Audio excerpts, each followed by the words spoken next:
Good morning, Pastor Ron Jetter, Immanuel Lutheran Church, Grandview, Washington, on the 2nd of October, Monday. A new week has begun, a new month has begun. And this is the last month then of the church calendar. We are in those days between All Saints and Christ the King. And a couple of Sundays in between that traditionally the church has used as stewardship Sundays. How do we focus on what it means to be caretakers of all that God provides us, and to plan and manage those assets to do God's work among us. Today's story in Exodus 12 takes place on the first day of the month of Nissan. Just as the church calendar is off a little bit from the Roman calendar, which begins in January, so the Jewish calendar, which is much, much older than the Roman calendar, begins in the springtime, in the new moon, and each of the days at the beginning of the month, the head of the month is known as the Rosh Chodesh. And these days then on the Rosh Chodesh are new moon days. And so it doesn't really correspond to our calendar exactly, but sometime around the middle of March would be the first of the month. And that's important to know. That's the month of Nissan. So we've got Nissan and then Liar, Silvan, Tammuz, Az, Elul, Tishrei, Heshvan, Kislev, Tevet, Shvat, Adar. The odd thing, though, we are told that this is the beginning of the Jewish New Year.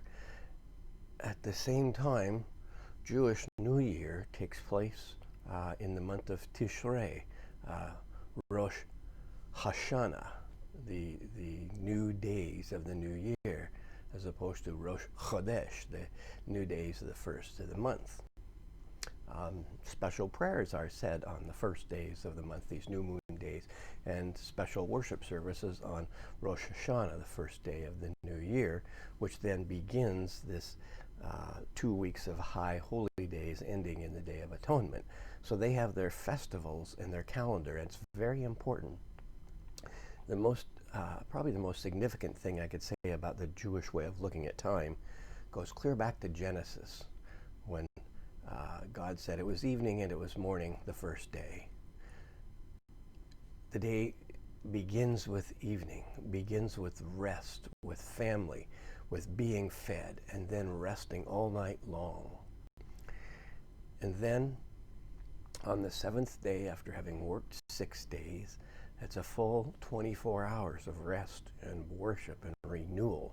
But the idea that you start off with what has been given to you, and then you work in response to that. God gives you strength, gives you family, gives you sustenance, and you use that to nourish yourself. And then you respond by going out and working, and then giving a portion of that work back.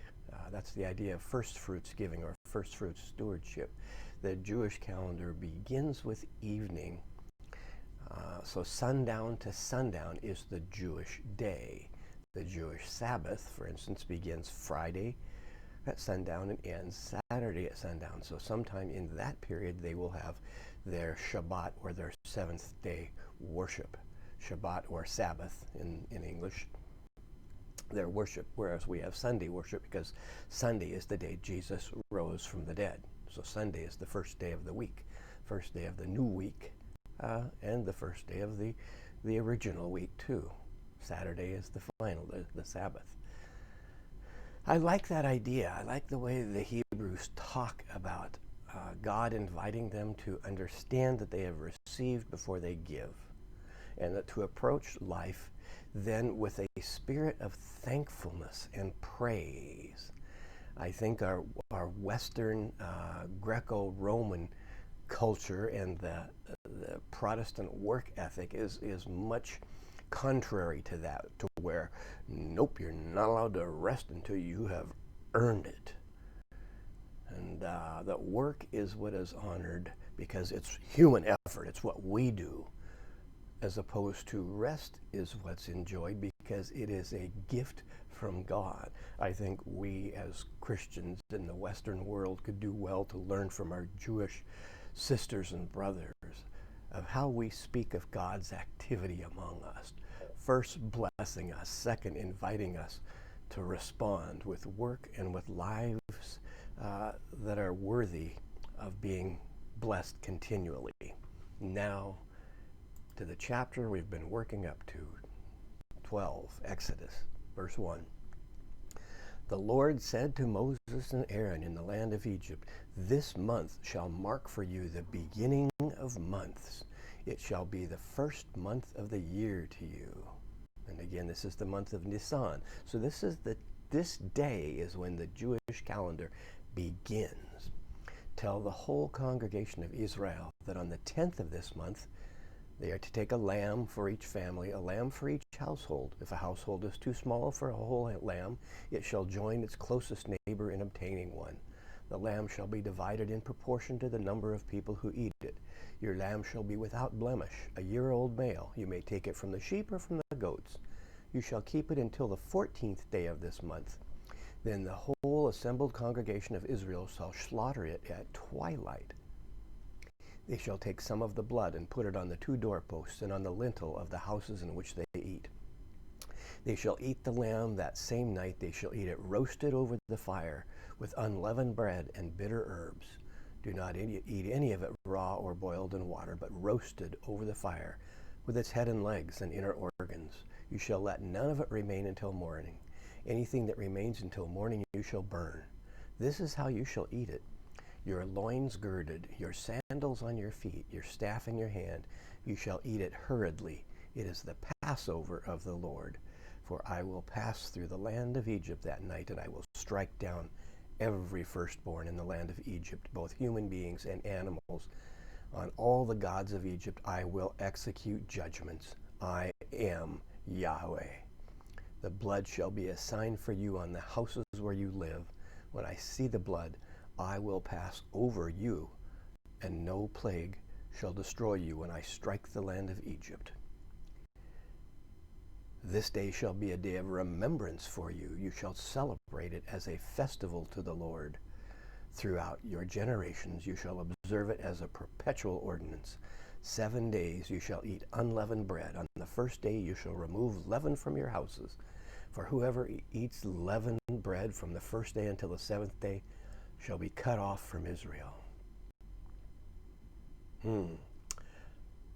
So now we have a new requirement for Israel. Remember the circumcision requirement with the covenant with Abraham and his descendants. And now it's a different covenant, a Passover covenant, that the celebration of this meal, the remembrance of this event, must take place in every Jewish home. And they must then eat bread that has no yeast in it. And I've probably said this before. I got this from a rabbi who understood kosher as far as food science. For bread to be unleavened, the minute water touches flour, the baker has 17 minutes to work it, to knead it, to roll it out, and put it in a hot oven, where the oven will kill any possible stray yeast. At 18 minutes, it is their understanding that there is enough wild yeast in the air that bread has already begun to leaven itself. We know this to be true after we live in wine country. Ask any vintner, when does grapes start to ferment? On the vine. There's already fermentation taking place on the vine. The yeast is in the vineyards, and it's multiplying this time of year as they are harvesting. And the first thing they have to do, if they don't want that wild yeast, is to add a chemical to that in order to stop the wild natural yeast. And then they have to reintroduce the yeast to the sterile wine product to create wine and fermentation again. Yeast is everywhere. And God said, you're going to eat unleavened bread, bread without yeast, flat bread, for 7 days every year. And if you don't, you shall be cut off from Israel. Wow.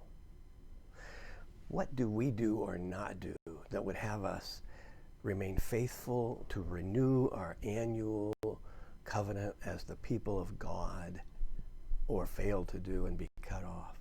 I mentioned in church yesterday that the Brethren Church has this practice of foot washing, following the example of Jesus at the Lord's Supper. When Jesus washed his disciples' feet, he told them, this is what it means to be the master serving the servant. You also then learn to be servants, not just masters. That the leaders of the church were to be first and foremost humble servants. And so the Brethren Church has a foot washing ceremony once a year, and that's how they remain members in good standing. I like the symbolism of it. I like the practice of it. The only thing that we as Lutherans would say is there is no thing, no work that we as humans can perform that makes us acceptable to God that we need to do in order to renew ours at the same time we do one every single week known as Holy Communion. Some churches you have to receive communion once a year to be a voting member. That was very common. Very common. It's in the constitution of many national denominations of Lutherans. But for us, really, it's not that we have to take communion. It's we desire it so much. We crave the body and blood of Christ to renew us. And I believe that Jews crave that time of year when they reconnect with that rich history of God setting them free, the God of the Passover. See you tomorrow from the church.